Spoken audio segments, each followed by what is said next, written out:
오늘 본문 말씀 빌립보서 1장 12절에서 16절의 말씀을 중심으로 부럽지가 않어라고 하는 제목의 하나님 말씀 나누도록 하겠습니다. 오늘 본문 말씀의 제목인 부럽지가 않어는 2022년 2월경 가수 장기하님께서 발표한 곡으로서 많은 인기를 가져온 굉장히 독특한 노래입니다. 이 노래는 어떠한 화려한 악기나 웅장한 음악으로 표현된 것이 아니라 그냥 일상생활에서 말하는 듯하게 툭 던지는 말투가 단순한 리듬과 함께 어우러진 곡입니다. 이 노래에서 반복되고 있는 핵심 메시지를 두 가지로 요약한다면 첫 번째는 너네 자랑하고 싶은 거 있으면 얼마든지 해 라고 하는 부분과 세상에는 부러움이라는 것을 모르는 놈이 있는데 그 사람이 바로 나야 라고 말하고 있는 부분입니다. 그래서 그가 이 곡에 담아낸 인생에 대한 철학적인 분석은 만약 내가 타인들과 나 자신을 비교하지 않게 된다면 부러움이라고 하는 감정을 느낄 수가 없는 것이며 이렇게 부러움이라고 하는 감정이 없다면 타인들에게 자기 자신을 자랑할 일도 없다는 것입니다. 그리고 그는 이 노래의 결론으로서 세상에 부러움이라는 것을 모르는 놈이 있는데 그 사람이 바로 자기 자신이라고 이야기함을 통해서 인간의 행복은 타인들과 비교하여 이 세상의 가치를 많이 가짐으로써 누릴 수 있는 것이 아니라 오히려 타인에 대한 부러움 자체, 그 부러움이라고 하는 감정 자체를 느끼지 못하는 사람이 가장 행복한 사람이라는 것을 그는 이야기하고 있는 것입니다. 여러분, 그런데 이 장기하님의 결론의 메시지인 세상에는 부러움이라는 것을 모르는 사람이 있는데 그 사람이 바로 자기 자신이라고 이야기함을 통해서 결국 부러움을 가지고 살아가는 사람들과 자기 자신을 교묘하게 비교하여 부러움이라고 하는 감정 자체를 모른다는 것으로 자기 자신을 드러내고 자랑 삼고 있음을 발견하게 되는 것입니다.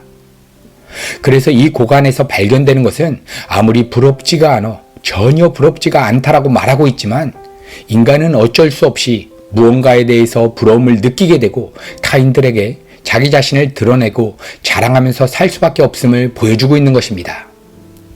여러분, 그렇다면 우리 모든 인간에게 부러움이라고 하는 감정은 어디에서부터 시작이 된 것입니까? 그것이 바로 죄로부터입니다. 원래 인간의 마음은 하나님으로만 충만하게 채워져서 도저히 부러움이라고 하는 감정을 느낄 수 없는 존재로 창조가 되었는데 죄로 인하여 하나님과 단절되어 태어나는 모든 인간들은 하나님이 빠져나간 뻥 뚫려버린 엄청난 마음의 공허를 가지고 태어나게 되는 것입니다. 그리고 인간들은 자신이 하나님 자리에 올라가 선악 판단의 주체가 되었기 때문에 자신이 판단하기에 좋다고 여기는 가치들로 자신의 마음을 채우며 살게 되는데 그러한 가치들을 나보다 더 많이 가진 타인들을 바라보게 될 때에 우리 모든 인간들은 본능적으로부터 느껴지는 정서가 있는데 그것이 바로 부러움이라고 하는 감정입니다. 그리고 인간은 이러한 부러움을 갖고 있는 한 진정한 행복과 평안을 누릴 수가 없는 것입니다. 여러분, 그렇다면 모든 인간 안에서 본능적으로 느껴지고 있는 이 부러움이라고 하는 감정을 우리는 어떻게 해결할 수 있겠습니까? 이 부러움이라고 하는 감정을 해결하기 위해서 무슨 명상이나 종교적인 수행을 통해서 해결할 수 있는 것이 아니라 여러분, 성경은 오직 예수 그리스도의 십자가 복음을 통해서만 가능하다고 이야기하고 있습니다.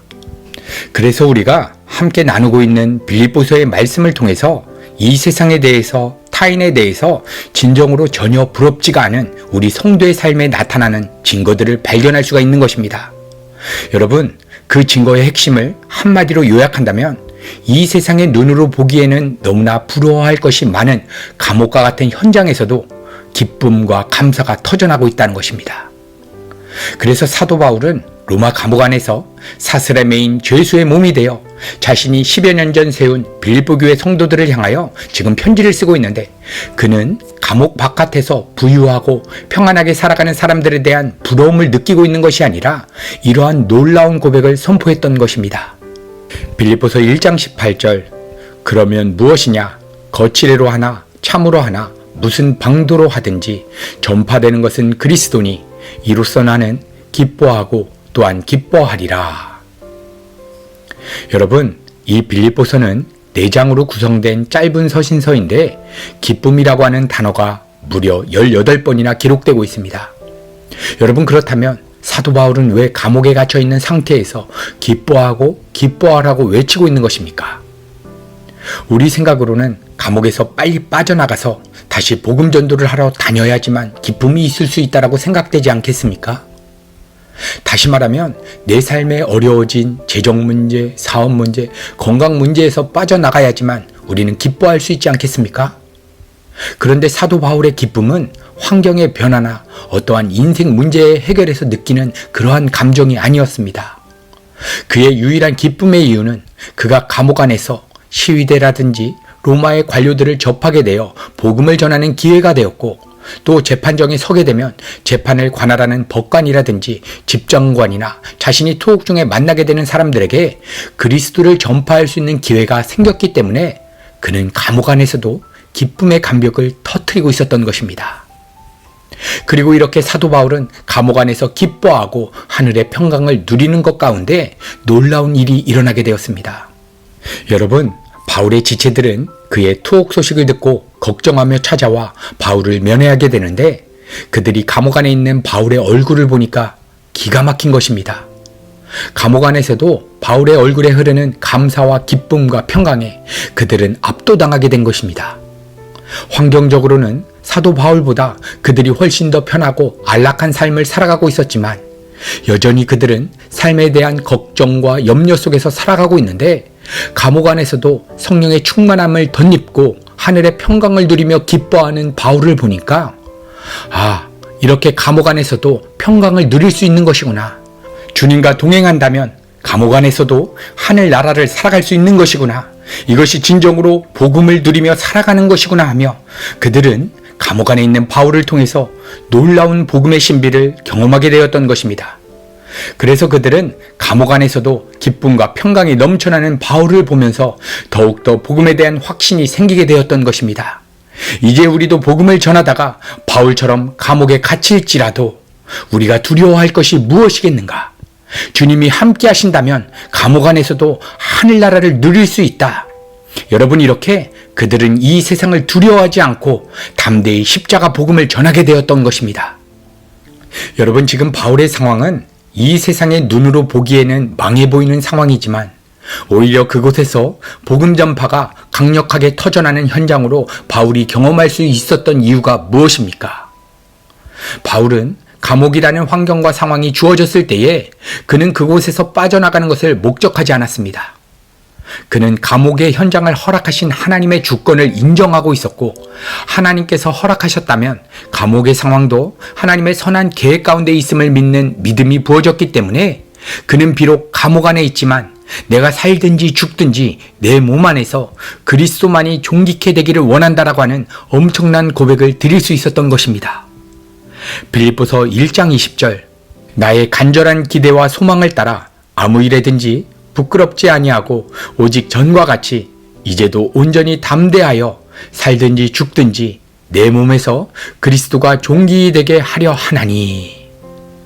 이렇게 바울은 자신 안에 그리스도가 살고 계시기 때문에 그의 삶에 주어지는 모든 환경과 상황은 그리스도 때문에 일어나는 일이라고 믿고 있었던 것입니다.